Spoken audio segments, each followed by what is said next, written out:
model wozu strażackiego Jelcz. Wielu się zastanawia, dlaczego na moim kanale nie było tak długo filmów. A to wszystko przez przeprowadzkę do nowego domu.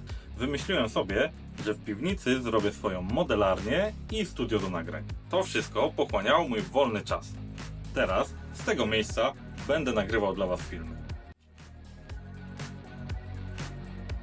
Na filmie możecie zobaczyć, jak powstawała moja modelarnia. Konstrukcja pod karton gips, ocieplenie ścian,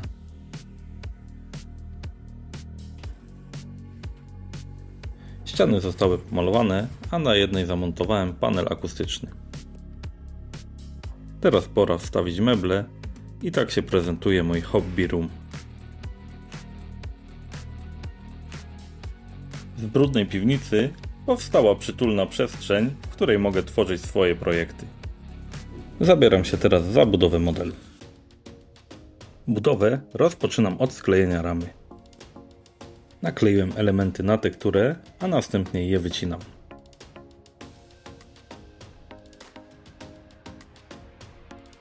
W kolejnym etapie sklejamy wszystkie części ramy ze sobą.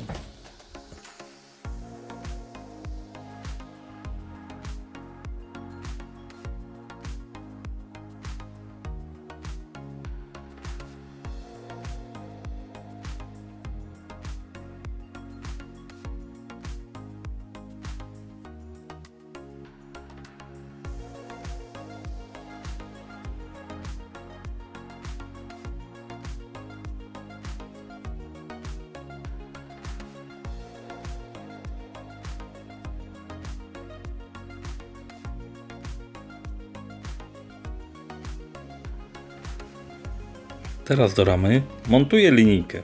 Przymocowuję ją za pomocą spinaczy biurowych. Zaraz Wam wytłumaczę, do czego mi ten patent posłuży.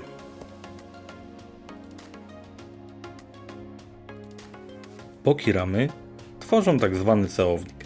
Dlatego od góry i od dołu będę musiał dokleić cienkie paski papieru. Powiem Wam, że takie cienkie paski papieru są bardzo wiotkie, a tutaj dzięki tej linijce mogę sobie wszystko wyrównać i fajnie prosto to wychodzi. Teraz odstawiam to do wyschnięcia i później zrobię tak samo drugą stronę. Rama jest praktycznie gotowa. Doklejam teraz 3 poprzeczki, które będą później trzymać tylną zabudowę naszego jelcza. W kolejnym etapie zajmiemy się zawieszeniem. Wykonam teraz resory i ich mocowanie.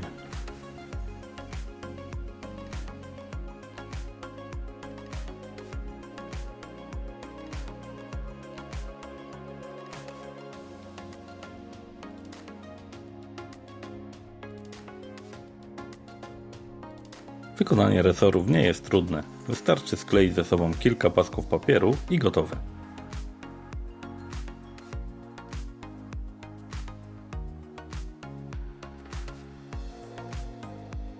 Tutaj dołożyłem coś od siebie, nie było tego wycinance. Takie klamry spinające pióra. Są to paski papieru milimetrowego. Następnie odcinam nadmiar, a od góry dokleiłem kawałki drutu. Myślę, że dużo lepiej to wygląda niż zaproponował autor wycinanki.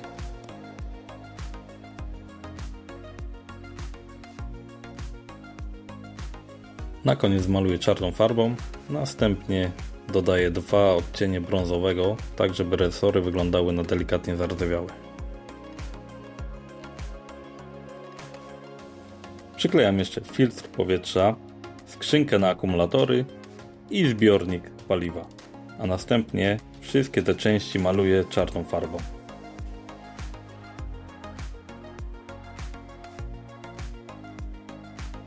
Teraz Wam pokażę, jak wykonałem błotniki. Części 40A podkleiłem sobie na tekturce półmilimetrowej. Zewnętrzną stronę wycinam nożyczkami, ale wewnętrzną robię już skalpelem, tak aby nam się część nie wygięła. Tutaj w górnym elemencie błotnika odcinam ząbki. Ta część będzie klejona na styk.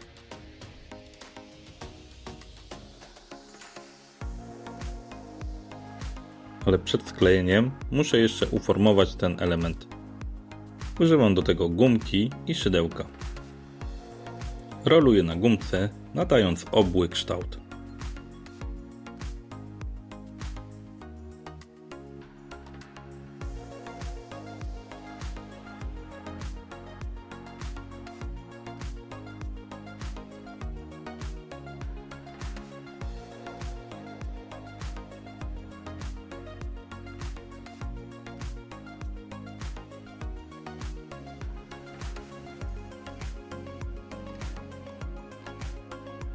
Nakładam minimalną ilość kleju Super Glue i przyklejam mocowania błotników.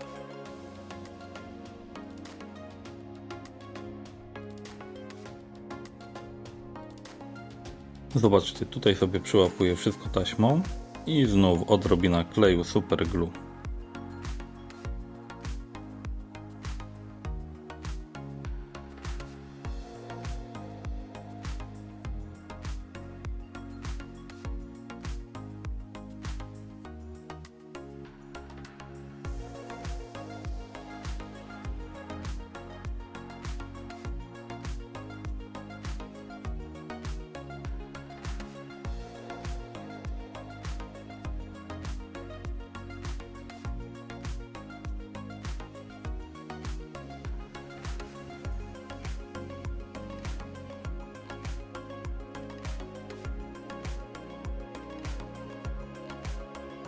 Kolejny element to tylna zabudowa. Części nakleiłem na tekturę dzień wcześniej, zabieramy się za wycinanie.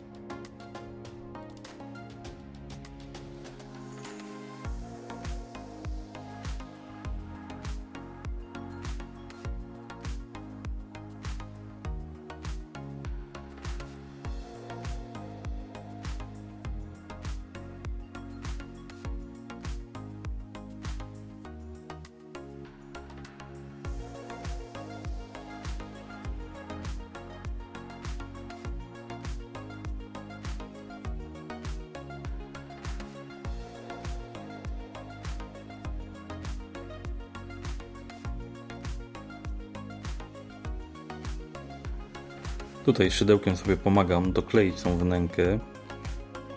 Fajnie się wszystko docisnęło, dokleiło.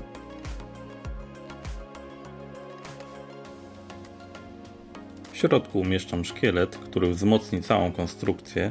Na razie wszystko super do siebie pasuje.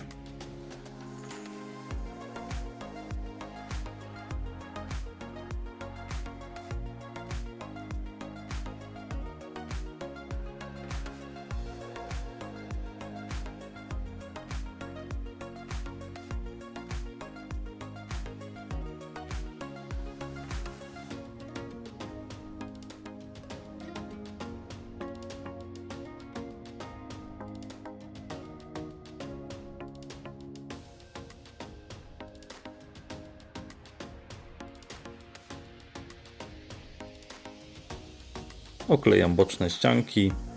Zabudowa będzie jeszcze malowana w podkładzie, później w kolor. Na razie tak się prezentuje. Teraz pokażę Wam, jak zrobić koła. Ważne jest przy wycinaniu cyrklem, aby miejsce, gdzie jest wbita igła, było delikatnie zaimpregnowane klejem Super Glue. Sprawi to, że ten otwór nie będzie się powiększał podczas wycinania. Będziemy mieli idealne krążki. Krążki tektury sklejamy ze sobą, a następnie szlifujemy, nadając im lekko owalny kształt. I na końcu maluję opony podkładem sprayu. Na stronie kartonówki.pl użytkownik Sebastian umieścił plik z bieżnikiem. Pobieram go i drukuję.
Tak przygotowany bieżnik przyklejam teraz na koła.